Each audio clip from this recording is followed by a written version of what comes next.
ঝটিকা মিছিলের বিরুদ্ধে শক্ত অবস্থান, জড়িতদের ধরতে রাজধানীবাসীর সহযোগিতা চায় DMP. Awami League chapter closed, সার্জিসের মন্তব্য, খোলস বদলের বিরুদ্ধে বিজেপির হুঁশিয়ারি।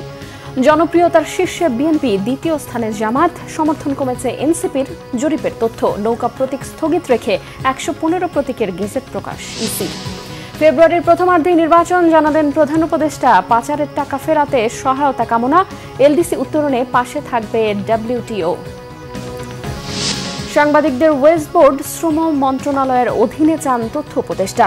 যে কোনো মূল্যে ওয়েজ বোর্ড বাস্তবায়ন দাবি সাংবাদিক নেতাদের। দেখছিলেন ক্রাউন সিমেন্ট সংবাদ শিরোনাম। এবারে বিস্তারিত।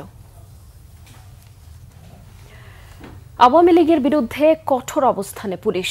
ঝটিকা মিছিলের অভিযোগে এ পর্যন্ত আওয়ামী লীগ ও ছাত্রলীগের প্রায় ৬,০০০ নেতাকর্মীকে গ্রেফতার করেছে পুলিশ। আবাসিক হোটেল, ছাত্রাবাস ও ফ্ল্যাট বাড়ি সহ বিভিন্ন জায়গায় আত্মগোপনে থাকা কার্যক্রম নিষিদ্ধ আওয়ামী লীগ ও সহযোগী সংগঠনের নেতাকর্মীদের ধরিয়ে দিতে রাজধানীবাসীর সহযোগিতা চেয়েছেন তারা। গোয়েন্দারা নিষিদ্ধ সংগঠন ছাত্রলীগের মিছিলে অর্থের যোগানদাতাদেরকেও খুঁজছেন। এস এম ফয়েজের রিপোর্টে বিস্তারিত। আওয়ামী লীগের কার্যক্রম নিষিদ্ধের পর থেকে রাজধানীতে একের পর এক ঝটিকা মিছিল করছে নিষিদ্ধ সংগঠন ছাত্রলীগ। এতে ঘুম হারাম পুলিশের। ঝটিকা মিছিল সহ এসব তৎপরতা নিয়ন্ত্রণ করতে না পারা ও দায়িত্বে অবহেলার কারণে পুলিশের বিরুদ্ধে শাস্তিমূলক ব্যবস্থাও নেওয়া হয়েছে। তারপরও বন্ধ হচ্ছে না ঝটিকা মিছিল। এই অবস্থায় কৌশল পাল্টে পুলিশ আগের মতো অ্যাকশনে নামলে একের পর এক ধরা পড়ে নিষিদ্ধ ছাত্রলীগের নেতাকর্মীরা। ডিএমপি মিডিয়া সেন্টারে সংবাদ সম্মেলনে পুলিশ জানায়, নির্বাচনকে সামনে রেখে অপতৎপরতা চালাচ্ছে আওয়ামী লীগ।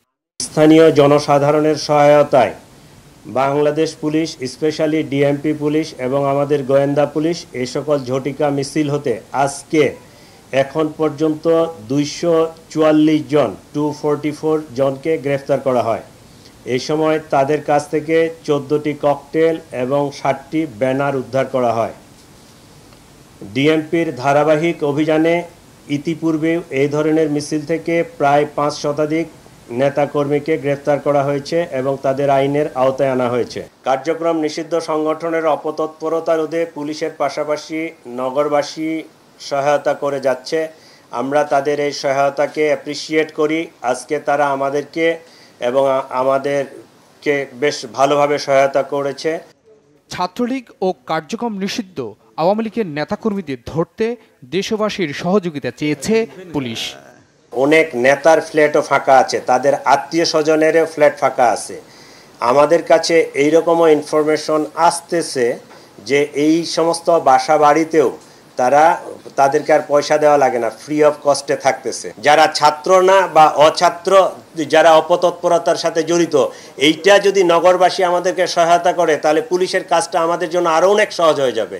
এইটা আপনাদের মাধ্যমে আমি পুরা ডিএমপির যারা এই যে বিভিন্ন ফ্ল্যাটে বাড়িতে আমরা রেসিডেন্সিয়াল এরিয়াগুলোতে বসবাস করি তাদেরকে আমি রিকোয়েস্ট করব, আপনারা এই তথ্যগুলো আমাদেরকে পুলিশকে দিবেন। আমরা আপনাদের পরিচয় 100% গোপন রাখব। অনেকেই স্বীকার করছে যে এরা কিন্তু পয়সার বিনিময়ে আসছে, ওদেরকে পে করা হয়। দেশের শান্তি শৃঙ্খলা রক্ষায় কেউ বাধা হয়ে দাঁড়ানোর চেষ্টা করলে কঠোরভাবে দমনের হুঁশিয়ারিও দিয়েছে police. S M Foyez, Bangla Vision, Dhaka.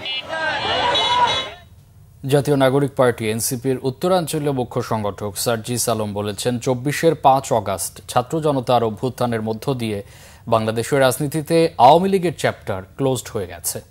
বিকেলে সুনামগঞ্জে দলীয় এক সভায় যোগ দিয়ে সাংবাদিকদের প্রশ্নের জবাবে তিনি এসব কথা বলেন। শহীদ জগৎজ্যোতি পাবলিক লাইব্রেরি মিলনায়তনে জেলা ও উপজেলা কমিটির নেতাদের নিয়ে এই সমন্বয় সভা হয়। সার্জিস আলম বলেন, প্রকাশ্যে তো নয়, কেউ যদি মনে মনে চিন্তাও করেন আওয়ামী লীগ ও তার দোসরদের বিরোধী দল বানাবেন, তাদের ক্ষমতায় গুরুত্বপূর্ণ জায়গায় নিয়ে আসতে অন্য কোনো দেশের সাথে দর কষাকষি করবেন, তাহলে জনগণ তাদেরকে বয়কট করবে। সার্জিস আলম আরও বলেন, ভারতীয় আধিপত্যবাদের অধীনে বাংলাদেশে আর কোনো রাজনীতি চলবে না। ভারতের আশীর্বাদ পুষ্ট হয়ে কেউ ক্ষমতায় আসতে পারবে না। ছোট দলকে টিটকারি করে, খাটো করে যারা রাজনীতি করতে যাবেন তাদের পরিণতি ভালো হবে না বলে হুঁশিয়ারি দেন সার্জিস। বাংলাদেশে কেউ রাজনীতি করতে পারবে না। যারা ২৪-এর অভ্যুত্থানে হাজারের অধিক মানুষকে খুন করেছে, সেই ফ্যাসিস্টদের অংশগ্রহণে আগামীর বাংলাদেশে কোনো নির্বাচন হবে না। আওয়ামী লীগ এই বাংলাদেশের কোনো নির্বাচনে আগামীতে আর অংশগ্রহণ করতে পারবে না। আমরা ওই প্রক্রিয়ার দিকে যাচ্ছি যে এখন তাদের কার্যক্রম নিষিদ্ধ হয়েছে, বিচারিক প্রক্রিয়ায় আওয়ামী লীগ দল হিসেবে তাদের বিচার হবে এবং দল হিসেবে তাদেরকে নিষিদ্ধ হতে হবে। নিউ ইয়র্কে বিএনপি মহাসচিব মির্জা ফখরুল ইসলাম আলমগীরকে হেনস্থা ও এনসিপির সদস্য সচিব আখতার হোসেনের উপর হামলার জন্য অন্তর্বর্তী সরকারের অদক্ষতাকেই দায়ী করলেন বিএনপির সিনিয়র যুগ্ম মহাসচিব রুহুল কবির রিজভী। তিনি বলেন, সরকার আরও সচেতন হলে এই ঘটনা ঘটত না। পিরোজপুর ও বরগুনা জেলা বিএনপির নতুন কমিটির নেতাদের নিয়ে শহীদ রাষ্ট্রপতি জিয়াউর রহমানের মাজারে শ্রদ্ধা নিবেদন শেষে তিনি এসব কথা বলেন। রিজভী বলেন, নীল নকশা ষড়যন্ত্র এখনও শেষ হয়নি। কোনো ধরনের চাঁদাবাজি বিএনপির রাজনীতিতে জায়গা পাবে না বলে জানিয়ে দেন তিনি। বিএনপির সিনিয়র যুগ্ম মহাসচিব বলেন, অর্থ আত্মসাৎ করে অনেকেই দেশের বাইরে সম্পদ তৈরি করেছেন, তবে গত 1 বছরে দুদক তাদের কোনো টাকাই ফেরত আনতে পারেনি। আইন শৃঙ্খলা পরিস্থিতি এখনও কেন ভালো হচ্ছে না এমন প্রশ্ন রাখেন তিনি। আওয়ামী লীগের সহযোগীরা যাতে খোলস বদল করতে না পারে সেদিকেও খেয়াল রাখার কথাও বলেন রিজভী। ওই লুটেরাদের, ওই টাকা পাচারকারীদের, ওই ব্যাংক হরিলুটকারীদের যেন প্রত্যাবর্তন না হয়। ওই মানুষ খুন করে, ছাত্র খুন করে, শিশুকে খুন করে যারা ক্ষমতা ধরে রাখতে চেয়েছিল, তাদের ওই খুন, ওই রক্ত এখনো শুকায়নি। তাই আওয়ামী লীগের সাথে কোনো আতাত নেই। আওয়ামী লীগের সাথে যারা তাকে সহযোগিতা করেছে তাদের যেন খোলস খুলে নতুনভাবে আত্মপ্রকাশ করতে না পারে, আমাদেরকে সেই দিকটাই দেখতে হবে। জাতীয় নাগরিক পার্টি এনসিপি এবং গণ অধিকার পরিষদ একীভূত হওয়ার ইতিবাচক আলোচনা চলছে বলে জানিয়েছেন দুই দলের নেতারা। এনসিপির আহ্বায়ক নাহিদ ইসলাম বলেছেন, স্বৈরাচার বিরোধী আন্দোলনে ভূমিকা রাখা এই দুটি দল একত্রিত হবার আলোচনা অনেক দূরে গিয়েছে। আর গণ অধিকার পরিষদের সাধারণ সম্পাদক রাশেদ খান জানিয়েছেন, নিজ দলের বিলুপ্তির বিপক্ষে অবস্থান এবং সভাপতির পদ নিয়ে মীমাংসার উপরে নির্ভর করছে একীভূত হবার প্রক্রিয়া। মহিবুল্লাহ মহিবের রিপোর্টে বিস্তারিত। 2018 সালের কোটা আন্দোলন থেকে 2024-এর গণঅভ্যুত্থান ঘুরিয়ে দিয়েছে বাংলাদেশের পুরো রাজনৈতিক প্রেক্ষাপট। আর এমন প্রেক্ষাপটে জন্ম নেয়া রাজনৈতিক দল গণ অধিকার পরিষদ এবং জাতীয় নাগরিক পার্টি এনসিপি। শেখ হাসিনার পতন আন্দোলনে ভূমিকা রাখা নেতাদের এই দুই দল হঠাৎ আলোচনায় একীভূত হওয়া নিয়ে বিষয়টি স্পষ্ট করেছেন এনসিপি আহ্বায়ক নাহিদ ইসলামও। গণ অধিকার পরিষদের সাথে যেটা সংযুক্তির বিষয়টা, সেটা আমরা বলেছি, সেটা আলোচনার পর্যায়ে রয়েছে। সেই বিষয়ে কোনো সিদ্ধান্ত হলে আমরা আনুষ্ঠানিকভাবে আপনাদেরকে জানাবো। তবে গণ অধিকার পরিষদ নেতারা বললেন, এই দুই দল যাতে একীভূত হতে না পারে সেজন্য অন্তর্বর্তী সরকারের ভেতরে বাইরে চলছে নানা চক্রান্ত। আর নুরুল হক নুরের উপর যে হামলাটা হলো আমাদের নেতাকর্মীদের উপরে, তারপরে যখন তারা হাসপাতালে তাকে দেখতে যায়, সেখানে আমাদের নেতাকর্মী, তাদের নেতাকর্মী এবং শীর্ষ নেতৃত্বের মধ্যে এক ধরনের আলোচনা হয় যে আমরা যদি আলাদা থাকি তাহলে এইভাবে আমরা মার খেতে থাকবো। সুতরাং আমাদের এক হওয়া দরকার, যেহেতু আমাদের উত্থানটা একই রকম এবং দুটি দলেরই আপনি যদি খোঁজ নেন দেখবেন সেই কোটা সংস্কার আন্দোলনকে কেন্দ্র করে উত্থান, এবং তাদের যারা শীর্ষ পর্যায়ে রয়েছে তারা একসময় আমাদের সাথে রাজনীতি করেছে। যে কারণে এখন গণ অধিকার পরিষদ এবং এনসিপি একীভূত হওয়ার যে আলোচনা অত্যন্ত পজিটিভভাবে চলছে। তারা যে ধরনের কর্মসূচি দল ঘোষণাকে কেন্দ্র করে যে কর্মসূচির ঘোষণা করেছে, খেয়াল করবেন যে একজন ব্যক্তি যিনি সভাপতি হবেন তিনি দুইবারের বেশি আসলে ওই দলের নেতৃত্ব দিতে পারবেন না, মানে সভাপতি হিসেবে অন্য পদে থাকতে পারবেন। ঠিক আমাদের দলের কাঠামো একই ধরনের। বিষয়টি নিয়ে টেলিফোনে এক প্রতিক্রিয়ায় জামাত ইসলামের সেক্রেটারি জেনারেল অধ্যাপক মিয়া গোলাম পারওয়ার বলেন, নির্বাচন ঘিরে এমন মেরুকরণে অবাক হবার কিছু নেই। কোনো দল সবই তো কোনো চূড়ান্ত প্রক্রিয়ায় জোট বা সমঝোতা বা কোনো অ্যালায়েন্সের আলোচনা কোনোটাই এখনো চূড়ান্ত রূপ লাভ করেনি। আভ্যন্তরীণভাবে সব দলই সবার সঙ্গে আলাপ আলোচনা চলছে। কোনো দল তাদের আভ্যন্তরীণ নানান পলিসিতে নিজেদের মধ্যে একটু আলোচনা করার জন্য সময় নিচ্ছে। একটা সময় আসতে হয়তো আরো একটু পরিষ্কার হবে কে কোন দিকে যাচ্ছে, এটা এখনো চূড়ান্ত হয়নি। তবে আগামী নির্বাচনে কে কোন প্রক্রিয়ায় অংশ নেবে তা স্পষ্ট হতে আরো সময় লাগবে বলে মনে করেন জামাতের এই নেতা। মুহিবুল্লাহ মুহিব, বাংলা ভিশন, ঢাকা। আগামী সরকার গঠনের জন্য ভোটারদের পছন্দের তালিকায় সবার উপরে বিএনপি। 40%-রও বেশি ভোটার এমন মত দিয়েছে। দ্বিতীয় অবস্থানে জামায়াতে ইসলাম। দলটিকে ভোট দেবেন বলে জানিয়েছেন 31% ভোটার। এদিকে কার্যক্রম নিষিদ্ধ থাকলেও প্রায় 18% ভোটার আওয়ামী লীগকে ভোট দিতে চান। এদিকে এনসিপির প্রতি আস্থা রাখছেন মাত্র 4% ভোটার। দেশের 1.5 লাখ ওয়ার্ড বা মহল্লার 10,413 জনের মধ্যে এই জরিপ চালিয়েছে ইনোভেশন নামের একটি প্রতিষ্ঠান। বিস্তারিত জানাচ্ছেন রকুনুজ্জামান। গত মার্চের পর আগামী নির্বাচনে রাজনৈতিক দলগুলোর জনপ্রিয়তা নিয়ে আবারও জরিপের ফল প্রকাশ করেছে ইনোভেশন নামে একটি প্রতিষ্ঠান। পিপল ইলেকশনস পোলস সার্ভের দ্বিতীয় পর্যায়ে যথারীতি ভোটারদের মধ্যে জনপ্রিয়তায় এগিয়ে আছে বিএনপি। 40%-এর বেশি ভোটার এখনও বিএনপির পক্ষে। 31% ভোটারদের সমর্থন পেয়ে দ্বিতীয় অবস্থানে জামাতে ইসলাম। তবে গত মার্চের তুলনায় প্রায় 4% বেড়ে 18%-এর সমর্থন নিয়ে তৃতীয় অবস্থানে রয়েছে আওয়ামী লীগ। এনসিপির জনপ্রিয়তা 1% কমে 5 থেকে নেমে এসেছে 4-এ। বিএনপির প্রতি যে বিশ্বাসটা যে বিএনপি সরকার গঠন করবে, এটা যদি ওই জায়গায় থাকে বা আরো বাড়তে থাকে, তাহলে আনডিসাইডেড যে ভোটার যারা আছেন তাদের বিএনপির দিকে ব্রেক করার পসিবিলিটি আরো বেড়ে যাবে সামনে। এবং যেটা আমি বললাম যে বিআইজিডি এবং এটা দুটোই দেখাচ্ছে যে মনে করছে মানুষজন সরকার বিএনপি গঠন করবে। আর যদি এটা কমতে থাকে বা এনি চান্স, এবং জামাতের আমরা যেটা দেখছি সেটা যদি বাড়তে থাকে, ব্যান্ডওয়াগন ইফেক্ট কিন্তু উল্টো কাজ করবে। তখন মানুষজন কিন্তু মনে করবে যে জামাত জিতছে, তাহলে ভোটটা আমি হচ্ছে জামাতের কাছে। জরিপে স্থানীয় পর্যায়ে রাজনৈতিক কার্যক্রম নিয়ে ভোটারদের মধ্যে সমর্থন বেড়েছে জামাতের প্রতি। 6টি বিভাগে বিএনপি এগিয়ে থাকলেও রংপুরে জামাত এবং বরিশালে আওয়ামী লীগ এগিয়ে আছে। আমেরিকা থেকে একটা অ্যাভারেজ পোল যে হয়, ওখানে তো প্রত্যেক দিনই পোল হচ্ছে।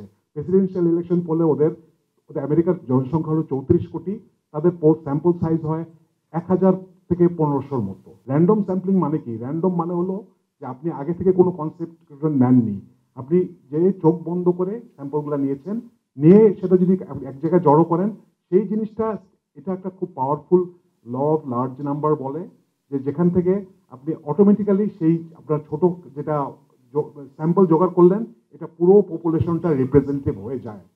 এটা ওয়েল এস্টাবলিশ একটা ফ্যাক্ট। জরিপে ভোট দেওয়ার ক্ষেত্রে প্রতীক বা দলীয় ইস্তেহার নয়, প্রার্থীর যোগ্যতাকেই গুরুত্ব দিচ্ছে প্রায় 66% ভোটার, যা পিআর পদ্ধতির বিরুদ্ধে জনমতের প্রতিফলন। আগামী নির্বাচনে আওয়ামী লীগের অংশগ্রহণের পক্ষে মত দিয়েছেন প্রায় 46% উত্তরদাতা। আমাদের প্রজন্মের মানুষরা হয়তো দলীয় যে ইলেকট্রাল সিম্বল দেখে তারা ভোট দিবে না, তারা হয়তো দেখবে প্রার্থীর, বিশেষ করে যে ক্যান্ডিডেট আছে, ওই ক্যান্ডিডেটের কোয়ালিটিস গুলো কি ছিল, ক্যান্ডিডেটের কোয়ালিফিকেশন গুলো কি ছিল, ক্যান্ডিডেটটা আসলে মাঠে এসে ভালো কাজ করতে পারবে না কিনা। They are looking for tangible change, they are not looking for empty promises. তারা ইস্তেহার দেখছে না, এবং এই জিনিসটা আমার মনে হয় সকল রাজনীতিবিদদের this is a take home message for you. এছাড়া দেশের প্রায় 66% মানুষ মনে করে ভারত পাকিস্তানের সাথে সুসম্পর্ক রেখেই চলা উচিত। রকুনুজ্জামান, বাংলা ভিশন, ঢাকা।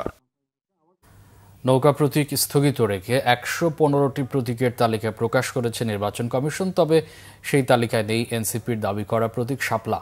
বুধবার কমিশন থেকে এই সংক্রান্ত একটি প্রজ্ঞাপন জারি করা হয়। প্রজ্ঞাপনে বলা হয়, representation of the people order 1972 এর আর্টিকেল 94 এর প্রদত্ত ক্ষমতা বলে নির্বাচন পরিচালনা বিধিমালা 2008 এ এই সংশোধনী এনেছে কমিশন। আগে দলীয় ও স্বতন্ত্র প্রার্থীদের জন্য মোট 69টি প্রতীক ছিল, তবে এই সংশোধনীতে প্রতীক সংখ্যা বাড়িয়ে 115 করা হয়েছে। স্থগিত হওয়া প্রতীক বাদে প্রকাশিত 115টি প্রতীক থেকে প্রাপ্যতা সাপেক্ষে যে কোনো প্রতীক বরাদ্দ নিয়ে নিতে পারবে দলগুলো। এর আগে বিধিমালা সংশোধন করে শাপলা প্রতীক জাতীয় নাগরিক পার্টির অনুকূলে বরাদ্দের জন্য নির্বাচন কমিশনে আবেদন করেছে জাতীয় নাগরিক পার্টি এনসিপি। নির্বাচন কমিশন শাপলা প্রতীক বরাদ্দের বিষয়টি নিয়ে স্বেচ্ছাচারিতা করছে বলে অভিযোগ এনসিপির।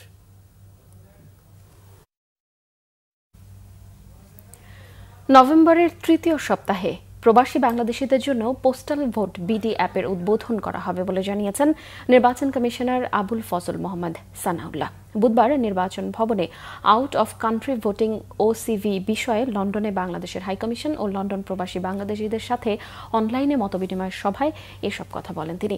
আবুল ফজল মোহাম্মদ সানাউল্লাহ আরও বলেন, 2008 সাল থেকে পোস্টাল ভোটের উদ্যোগ নেওয়া হলেও তা কার্যকর হয়নি। তিনি জানান, প্রবাসী যারা ওসিভির জন্য রেজিস্ট্রেশন করবেন, ছুটিতে দেশে এলে তারা ভোট দিতে পারবেন না।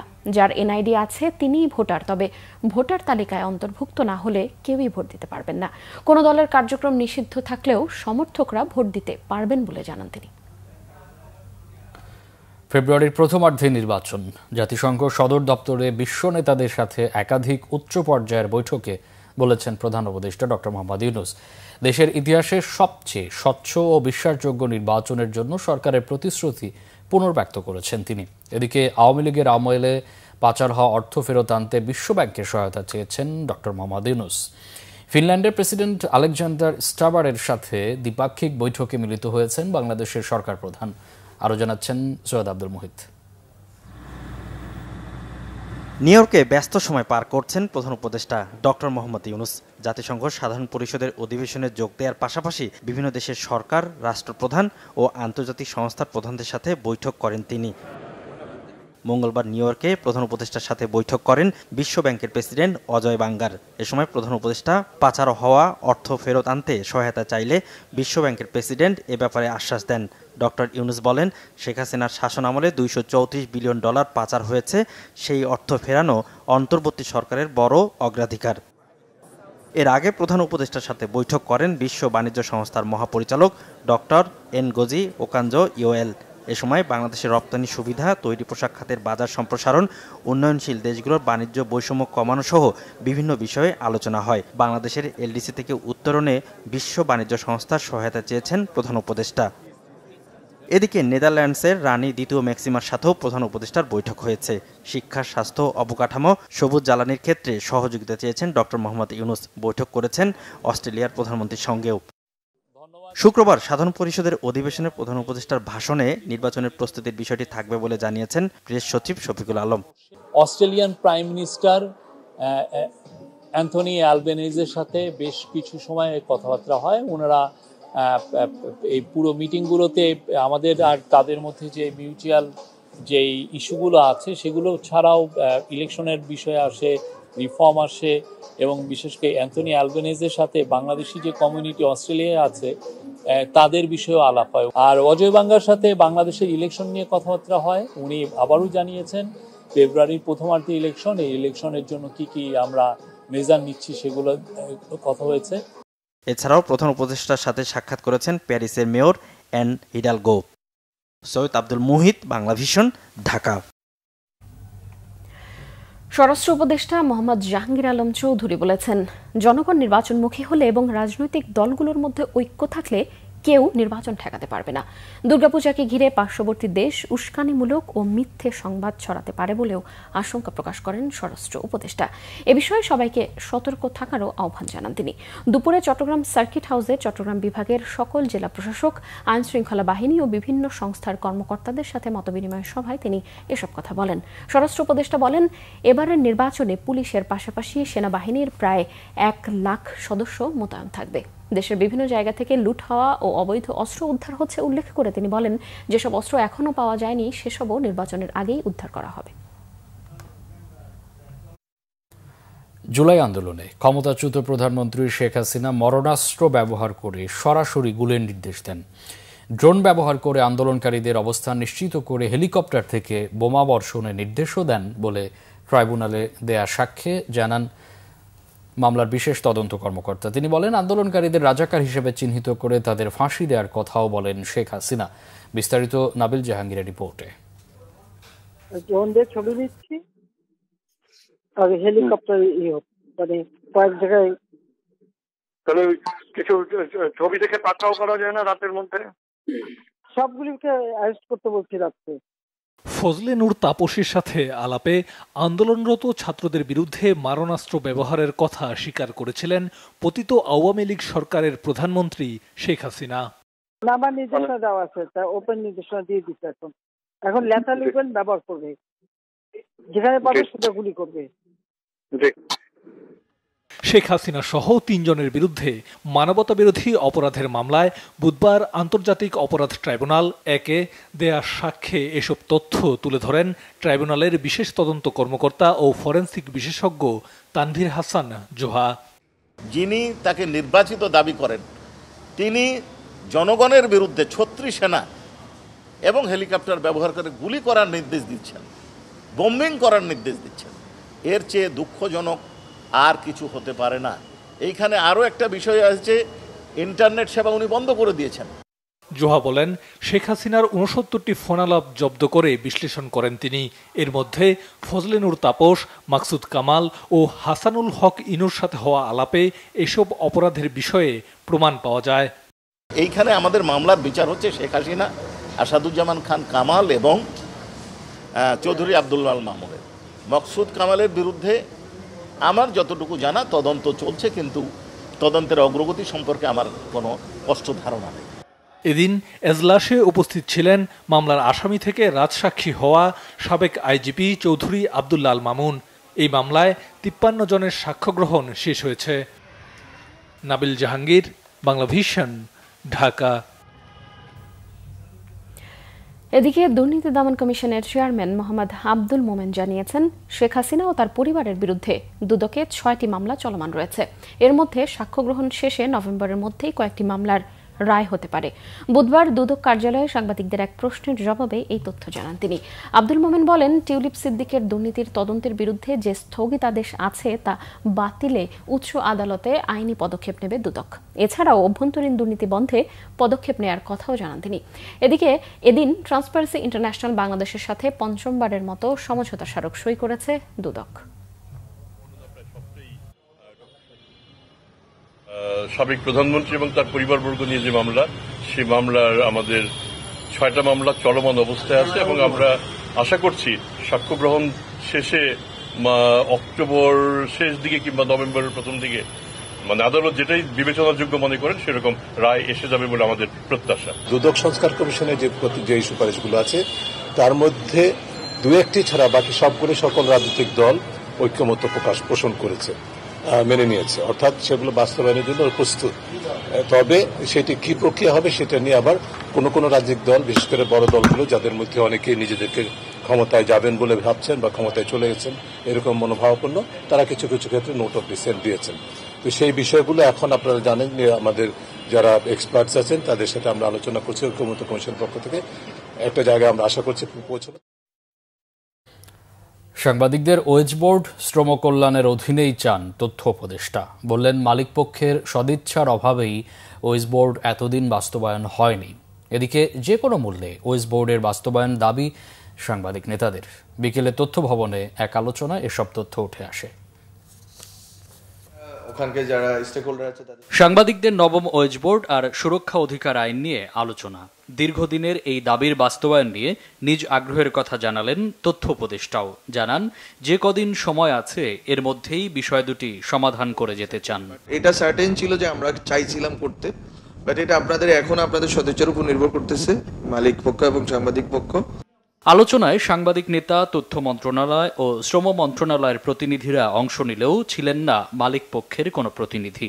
সাংবাদিকদের বেতন, নিরাপত্তা, মামলা, জরিমানা সহ নানা বিষয় উঠে আসে আলোচনায়। মালিকরা আমাদেরকে বেতন দেন, আমরাও সেখানে চাকরি করি। কত হলো যে মালিকরা যদি তাদের সুযোগ সুবিধা না পায়, তারা আমাদের বেতন করতে গেলে দুটো স্বার্থ দেখতে হবে। আমার নবম বছর মাস লাগবে, নবম বছর আমাদের দিতে হবে, নবম বছরের ব্যাপারে কোনো আপোষ নেই। আমি নিউজ প্রিন্ট আমদানি করতে, আমি তো ফাইলগুলো সাইন করে যাচ্ছি, আপনি নিউজ প্রিন্ট পাচ্ছেন, নিউজ প্রিন্ট চলে যাচ্ছে প্রেসে, প্রেস থেকে চলে যাচ্ছে আরেক ব্যবসায়ী, এগুলো সবই আমি জানি, আমরা জানি, কিন্তু তারপরে আমরা দিচ্ছি কেন? এই গুডউইলটা আমরা শো করতেছি, আপনারা সাংবাদিকদের ভালো রাখেন, কিন্তু ওইটাও তো ওনারা করতে পারতেছেন না। গণমাধ্যম কর্মী আইন একটা যেটা প্রস্তাবনা ছিল, সেটা যদি হতো তাহলে এটা সংস্কার কমিশন এটা যদি আমলে নিতেন আমাদের জন্য ভালো হতো। ওয়েজ বোর্ড কমিটিতে শ্রম মন্ত্রণালয়ের কোনো প্রতিনিধি না থাকায় এ নিয়ে তথ্য উপদেষ্টা প্রশ্ন তোলেন। টেলিভিশনটা খুবই বাজে অবস্থা, 13,000-14,000 টাকা, 13,000-14,000 টাকা দিয়ে এখন তো আমার মনে হয় না কোনো সাবলেটও পাওয়া যায়।